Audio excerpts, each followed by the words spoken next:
नमस्कार दोस्तों। Recently 11 million year old जो फॉसिल है, फॉसिल किसका? आपने ऑटर्स के बारे में सुना होगा। ऑटर्स के ही जीनस का एक मेंबर है विष्णु ऑनेक्स, इसका नाम दिया गया है। तो इसका 11 million year old fossil found हुआ है रिसेंटली जर्मनी के अंदर। यहां पर आप देख सकते हो 11 million year old fossil of large sized otter found in Germany. तो इसके बारे में हम डिटेल से देखेंगे, समझेंगे कि एग्जैक्टली है क्या ये चीज और पहली बार ये कहां फाउंड हुआ था और ये किस तरह से जर्मनी पहुंच सकता है। तो काफी सारे क्वेश्चंस को हम यहां पर समझने की कोशिश करेंगे। चलिए आगे बढ़ते हैं, लेकिन उसके पहले अगर आप यूपीएससी या फिर किसी भी एग्जाम की तैयारी कर रहे हैं तो सिंपली आप हमारे ऐप को डाउनलोड कर सकते हैं या फिर studyIQ.com पर जा सकते हैं। जितने भी कोर्सेज हैं आपको वहां पर मिल जाएंगे। चलिए देखते हैं एग्जैक्टली हो क्या रहा है, हम इसकी चर्चा क्यों कर रहे हैं।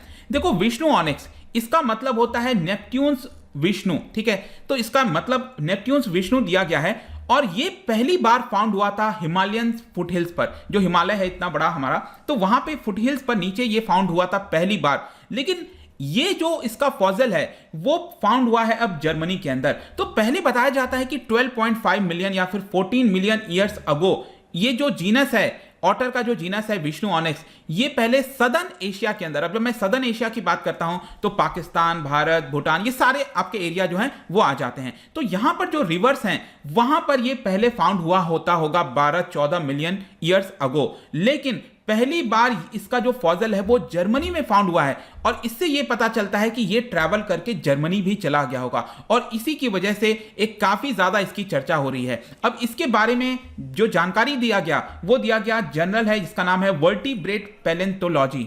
इनफैक्ट अगर मैं जर्मनी की बात करूं तो वहां पर जो रिसर्चर्स हैं, 2 यूनिवर्सिटी के रिसर्चर्स हैं, उनके द्वारा वहां पर इसके बारे में फाउंड किया गया, डिस्कवरी की गई। अब जर्मनी में भी अगर आप देखोगे ना तो बहुत वर्षों से वहां पर जो फॉसिल्स वगैरह पाए जाते हैं, तत्व पाए जाते हैं, उसके बारे में रिसर्च चलता रहता है। तो 11.4 मिलियन ईयर ओल्ड जो स्ट्रैटा है, मतलब कि जब रिसर्च किया जाता है तो फाउंड कार्बन डेटिंग टेक्निक से माध्यम से पता लगाने की कोशिश की जाती है कि वो कितना पुराना होगा।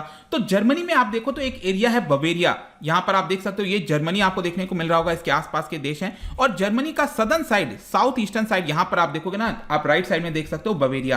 तो वहां पर एक जगह है जिसका नाम है हैमरस्किमिट। हैमरस्किमिट, इस पर्टिकुलर जगह पर बहुत वर्षों पुराने जो स्ट्रैटा हैं वो देखने को मिले हैं, फॉसिल्स देखने को मिले हैं और इसी को लेकर वहां पर सर्च किया जाता है। तो जब वहां पर रिसर्चर्स जा रहे थे, उसके बारे में पता कर रहे थे, तब उनको अचानक से ये जो आपका विष्णु ऑनिक्स है उसके बारे में पता चल गया और इसी की वजह से काफी लोगों को अचंभा हुआ कि ये यूरोप कैसे पहुंच गया, क्योंकि यूजुअली अगर आप देखोगे तो ये अभी तक सिर्फ साउथ एशिया में पाया गया था। तो पहली बार इसकी डिस्कवरी यूरोप के अंदर देखने को मिली है। और ध्यान रखिएगा ये मिड साइज प्रीडेटर्स होता है, मतलब कि ये कार्निवोरस एनिमल है, ध्यान रखना है आपको। और इसका एवरेज वेट की बात करें तो 10 से 15 केजी होता होगा, ऐसा बताया जाता है। लेकिन अभी तक जैसा कि मैं आपको बता रहा था, एक तो ये साउथ एशिया में फाउंड होता था यहां पर, लेकिन साउथ एशिया के बाद रिसेंटली एक और चीज पता चली थी कि ये हो सकता है कि यहां पर इंडियन ओशन के माध्यम से ये जो आप देख रहे हो ना अफ्रीका, वहां पर भी पहुंच गया होगा।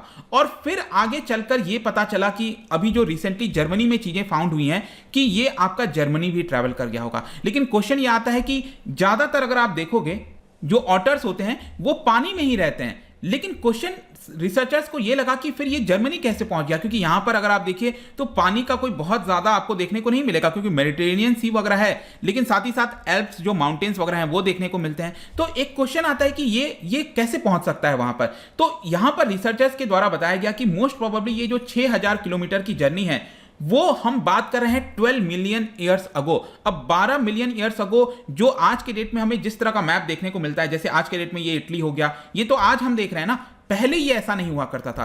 पहले मोस्ट प्रोबेबली अगर आप देखोगे तो इस तरह का चीजें हुआ होगा। और जो एल्प्स है, एल्प्स उसी समय फाउंड हुआ था मोस्ट प्रोबेबली, और उसके बीच में और जो ईरानियन माउंटेन है उनके बीच में एक बहुत बड़ा ओशन का बेसिन हुआ करता होगा और उसी के माध्यम से ये आपका जर्मनी पहुंच गया। सबसे पहले बताया जाता है कि वो सदर्न जर्मनी गया होगा और फिर उसने अपनी जर्नी जो है वो बाकी का जो पार्ट है वहां पर तय की गई होंगी। तो इस तरह से ऐसा बताया जा रहा है कि उस समय जो कॉन्टिनेंट है वो ऐसा नहीं दिखता था, वहां पर एक काफी बड़ा बेसिन था, गैप था यहां पर पानी का, और उसी के माध्यम से ये आपका जर्मनी पहुंचा होगा। और यहां पर अगर हम ओटर्स की बात करें, क्योंकि ये ओटर जीनस का ही एक मेंबर है, लेकिन इसके बारे में पूरी जानकारी हमें नहीं है। इसके जो फॉजल्स वगैरह हैं उसी के हिसाब से इसका जो शेप कैसा होगा, उस तरह की चीजें कैसी होंगी, वो हम पता लगाने की कोशिश करते हैं। लेकिन आज के डेट में जब हम सी ऑटर की बात करते हैं तो ये एक प्रकार का मैमल है, आपके एग्जाम पॉइंट ऑफ व्यू से ध्यान रखना है, कार्निवोरस एनिमल है। इसके अलावा अगर इसके एवरेज लाइफ स्पैन की बात करें तो 23 साल तक ये जिंदा रह सकता है। 4 फीट इसकी करीब हाइट होगी, आप कह सकते हो, जो साइज है इसका, लंबाई, इसका वेट आप देख पाओगे। साथ ही साथ अगर हम IUCN रेड लिस्ट की बात करें तो ये एंडेंजर्ड कैटेगरी में आता है, ये भी आपको ध्यान रखना है। और जैसा कि मैंने बताया कि ये ज्यादातर ओशियंस वगैरह में ही रहते हैं, सी में रहते हैं, लेकिन कभी कभी ये कोस्ट पर भी आ जाते हैं। तो अगर हम ओशियंस की बात करें तो ये पैसिफिक ओशन, जो नॉर्थ अमेरिका वगैरह में आप देखिए तो वहां पर पाए जाते हैं, या फिर जो एशिया वाला हिस्सा है हमारा, वहां पर देखे जाते हैं। और ज्यादातर टाइम वाटर में होता है, लेकिन साथ साथ जब उनको कभी रेस्ट करना हुआ, सोना हुआ, तो वो ऑफ जो शोर वाला एरिया है, बीच वाला एरिया है, वहां पर भी पहुंच जाते हैं। इसके अलावा अगर हम इसके खास बात करें ऑटर्स के बारे में तो वेब्ड फीट होता है, वाटर रिपेलेंट फर होते हैं, क्योंकि ताकि ये ड्राई रख सके, अपने आप को वार्म रख सके। और साथ ही साथ क्या होता है ना कि इनके जो नॉस्ट्रिल्स होते हैं और जो कान होते हैं, ठीक है, तो वो बंद भी हो सकते हैं। जब वो पानी में एंटर करते हैं तो वो ऑटोमेटिकली बंद हो जाते हैं, क्योंकि मैमल है ये तो रहेगा, ईयर्स रहेगा, नॉस्ट्रिल रहेगा, लेकिन ये ऑटोमेटिकली क्लोज हो जाते हैं जब ये पानी के अंदर जाता है। तो इस तरह की कुछ विशेषताएं आपको देखने को मिलेंगी। तो यही एक छोटा सा न्यूज था विष्णु ऑनिक्स के बारे में। आपके एग्जाम में डेफिनेटली पूछा जा सकता है एग्जैक्टली है क्या, कितना साल पुराना, रिसेंटली कहां पर फाउंड हुआ, तो आपको इसको पता होना चाहिए। जाने से पहले, क्योंकि हम मैमल्स की बात कर रहे हैं, स्पेसिफिकली मरीन मैमल्स की बात कर रहे हैं, तो क्या आप बता सकते हो कि which mammal trait do marine mammals not have?